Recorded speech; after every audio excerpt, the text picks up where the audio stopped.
From the East Tennessee Weather Center, here's your evening weather update with meteorologist Mike Witcher. And it was another toasty day around East Tennessee. You probably felt the heat. You probably felt the humidity as the humidity gradually increased around the area.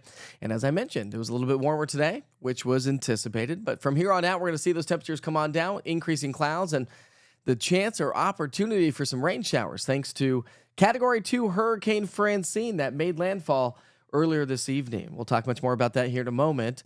We did make it to 88 degrees in Knoxville today, which was 4 degrees above average. 81 in Crossville, 88 in Chattanooga as well, and then 87 degrees in Tri-Cities, which was 5 degrees above average. We had this gorgeous sunrises and sunsets over the last couple of days thanks to this upper level moisture from Hurricane Francine. This was sent in by Julie Ward in Whitesburg. That's in Hamblen County. Beautiful shot there from the morning sunrise this morning. Von Orr, Sheila Miller grabbing that one. That's gorgeous as well. Beautiful color from Union County thanks to Angela Cook. You can always upload those through the Witcher's Pictures link using the East Tennessee Weather app. All right, so tonight expect increasing high-level clouds, mild and muggy to get started on our Thursday, becoming mostly cloudy, light rain late in the day, but mainly south of Interstate 40. And then Friday into the weekend, Francine will bring us elevated rain chances, which of course you can track online at easttweather.com or by downloading the East Tennessee Weather app. Let's go ahead and talk about it. Category 2 hurricane just before landfall. It has now officially made landfall. The strongest winds again within the center of circulation right there as it continues to work its way towards Huma, New Orleans, Slidell. Again, Category 2 max winds at 100 miles per hour. And again, that was at the 5 o'clock advisory. Now, here's the deal. It's going to continue to track its way northward along the Mississippi River Valley, pushing basically into West Tennessee, but it's going to have a lot of feeder bands around it, and that's what's going to bring us the rain showers. So for the rest of the evening hours, if you want to do an after-dinner walk, it should be nice, mild, muggier anyways. We're at 78 degrees by 8, and they'll drop into the low 70s by 10 o'clock tonight. The humidity is going to continue to increase on into our Thursday, more so Friday, Saturday, and Sunday, and drop a little bit, but not bad. We're still going to hang on to a little bit more mugginess as we get into next week, and the reason why is because we have another system that's going to tie into the remnants of Francine. I know, it gets confusing. I'll explain details here in a second, but do anticipate some elevated rain chances as well next week. Overnight lows tonight drop down into the 60s, a mild and, again, muggy start to the day. We'll probably have a beautiful sunrise taking shape, but here comes the rain showers. Now, this is going to be more bark than bite. I've said it all week long. I do anticipate lighter rain showers than what will actually meet the eye on the radar. Especially if you're looking at composite radar. It's going to look rather impressive on radar, but the problem is the atmosphere is so dry in the low levels that I think a lot of this is going to evaporate before it actually reaches the surface. So when you actually look at the rest of the day and add it all up with your rainfall forecast, the models are agreeing.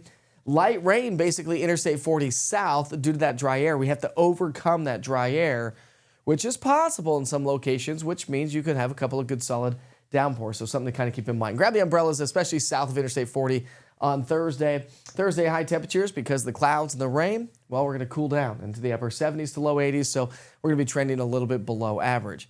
All right, so here's with futurecast of Francine. Francine made landfall. It moves its way northward, tracking up the Mississippi. But see these little outer bands from Francine? That's what's going to move through. So they're tough to time out, but just anticipate a little bit more unsettled weather as we get into our Thursday. Friday, here comes another round of some energy wrapping around that's going to spark off some scattered showers and maybe a few thunderstorms and pockets of locally heavy rainfall. Does everybody get rain from this system? Not necessarily.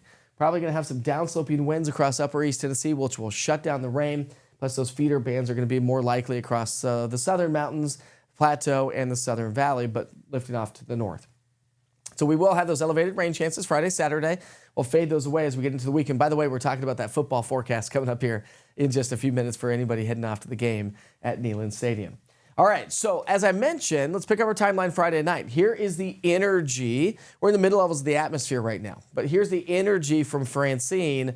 Watch how this kind of wobbles and meanders off to the east, kind of opens up, but there's another low pressure system that's developing across the coastal areas of the Carolinas that's going to eat some of that energy from Francine and then move its way westward. So it's going to retrograde because we have high pressure to our north and you get clockwise rotation around that high, so it's going to push it further to the west. Now, most of the rain is going to be off to the east and northeast from the center of that circulation, but that's going to bring us the cloud coverage and the chance for some spotty showers. You'll see what I'm talking about all the way through Sunday. Upper East Tennessee, lighter rain. Cumberland Plateau, Southern Valley, south of 40, heavier rain. And then that next feeder band comes through, but that's going to be mainly to our west. So we're going to be watching some of that next week, see if we can get that to kind of creep its way on in as that next little round of rain moves its way on in. That's a local view of the rainfall. This takes us all the way over the next 7 days, so through next Tuesday. Temperature trend, we're going to be trending below average to average as we get into next week. Maybe some cooler weather by next Wednesday. We'll see how that all plays out. But the general idea is we're going to be trending above average with temperatures over the next, say, 6 to 14 days. Again, rainfall accumulations here locally. As we get to our Thursday, you can kind of see how that's going to build, but most of that's going to be further to the south. We'll add to that a little bit more as we head into our Friday. But that all-important football forecast here this weekend, we got a 7:45 kickoff, and temperatures will be right around 70 by noon. As we get closer to kickoff, we'll see temps in the upper 60s. There is a chance for rain as we continue to deal with Francine. I just don't think it's going to be a total washout, so no major issues there. But, of course, you can always check in with the East Tennessee Weather app, and I will keep you posted as we get closer. As we continue our conversation about hurricanes, it's getting very active, actually. We've got Francine. We've got another possible low pressure across the coastal areas of the Carolinas as we get into next week. But it's par for the course. The peak of hurricane season, climatologically speaking, over the last 100 years is September 10th. And, of course, we're talking about the 11th and the 12th as we continue to track this.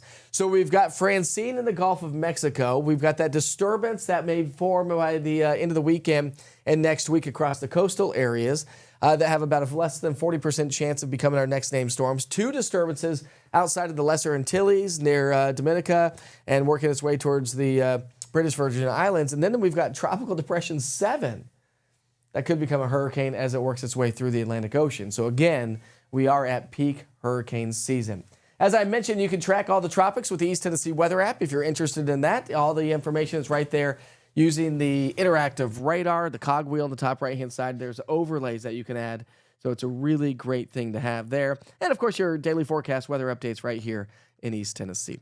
Have a great night, everybody. Enjoy the evening. Nice, refreshing air. Still a little muggy, but not too terribly bad.